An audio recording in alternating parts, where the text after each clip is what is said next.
Yo, what's going on, guys? Welcome to another video. Another analysis I'll be doing for Killer this time. This time I'm playing the Blight. I'm sure you guys were expecting a lot of gameplay from me on Blight. So this is the first thing I mentioned already. You saw that I like to lunge to cancel my power there at the end. Not only do you get more distance that way, but you know, the stun seems to be a little shorter than if you just eat the full stun by not doing anything. You know, just waiting for the dash to end. Right here as well, timing the distance is really good too. You see right here, I didn't time the distance right, so he lost the power before he actually hit the crate there that I was trying to hit.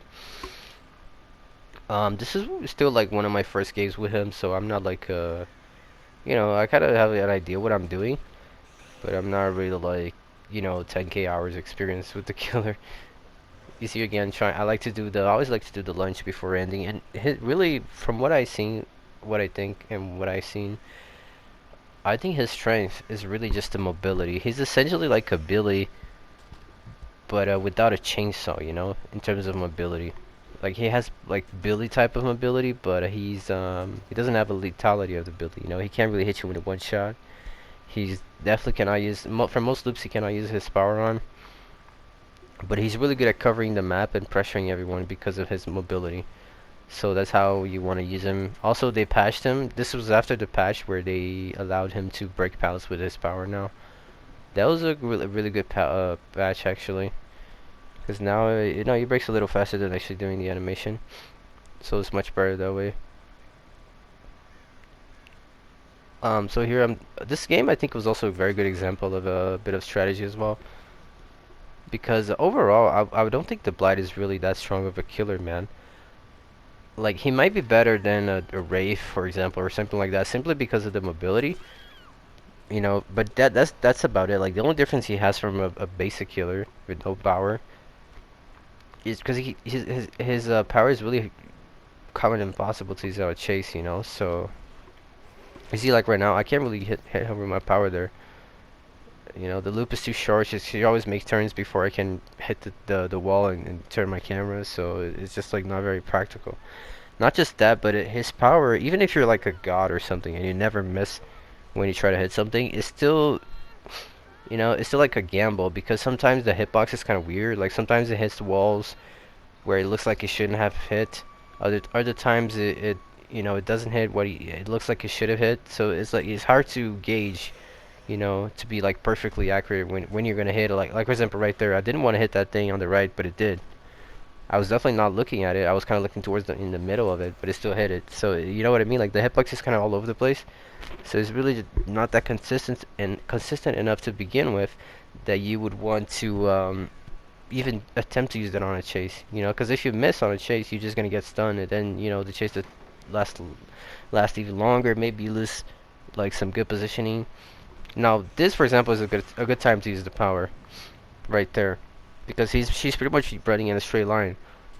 That's the best. That's really the only time you can use his power on a chase. Is on situations like that where they are somewhat in the open, or they're going in a very narrow pathway or something like that, and you have something you can hit, right next to it, before you actually run towards that little narrow thing there.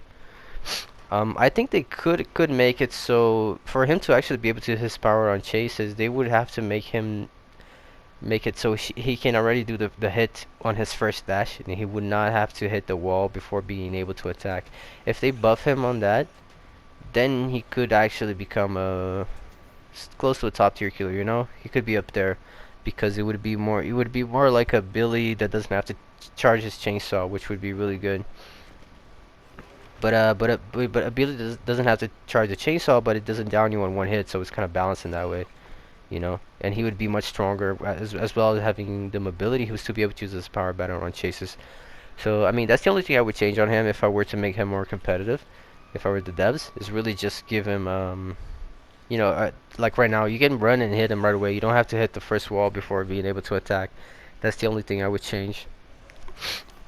And he would instantly become like much more competitive and actually able to use his power on the loops, make him a bigger threat because like even if he can still use his power on the loops, it's really hard to turn the camera right. Like I don't think you can barely do 90 degrees hits when you're using his power. So that already in itself is a balance for the loops. Because if you try to use on the loop and the survivor turns the corner or something, even though you can hit him on the first dash and you're doing the dash, you might still miss simply because of the turning. So I still think it would be balanced in that sense, just because of the fact that you can't turn that well. So yeah, that's what my thoughts on him, and I think you should really use this power mostly for mobility purposes, and only use it for chases when you actually see that opening. This was kind of funny too, because I tried to do a mind game there on the Claudette, and she just kind of vaulted the window bag. So, because she actually fell for the mind game, but not in a way that I wasn't, I was planning her to fall for it, So it's kind of funny, but it worked either way. So you see, here comes the strategy part that I was mentioning. Like when especially when you're playing bad killers like this, not really the top tier ones, you have to have some strategy along with defending the gens and everything, controlling the game. Because otherwise, you're just gonna lose. Like you're gonna get gen rush, and you're gonna get maybe 1, 2 kills max. So right there, really know where she could have gone there at that point. I knew she was probably going for the window, so I just kind of followed the closest path there. Now, take note that they're really trying to rush that specific gen, so I'm gonna hook her right here, which is the closest and fastest that I can do to this gen, so I can use my pop already. You see again, I'm doing my swing before I finish my dash. You see, you see I checked her first, so now I know her position before I actually kick the gen. That was kind of a good point as well. You see, that allowed me to down her really easily. If I kick the gen first and then look for her after, it would have been much harder to do what I just did there. So, and because she was not on the gen, I don't have to worry about kicking immediately, I could just, use the little, she was on a corner as well. I knew she was behind that wall somewhere, so I just kind of confirmed it, and then I kicked the gen after. Because she wouldn't go anywhere, right? If she just ran out of the loop, I would have seen her. And at that point, I wouldn't even kick the gen. I would just down her first and then come back to kick the gen. But because she did leave the loop and she remained on a safe place, but still a kind of a trap place, because he was, more towards the corner, nowhere really to go, without me seeing her or, still finding her. So I just took that time to kick the gen. Then, you see, that was also a good chase start with the what's it called, the lorry, and just like that is really GG. Just from me like having the game sense of realizing the gens they were kind of working on, the way I kind of slugged them as well.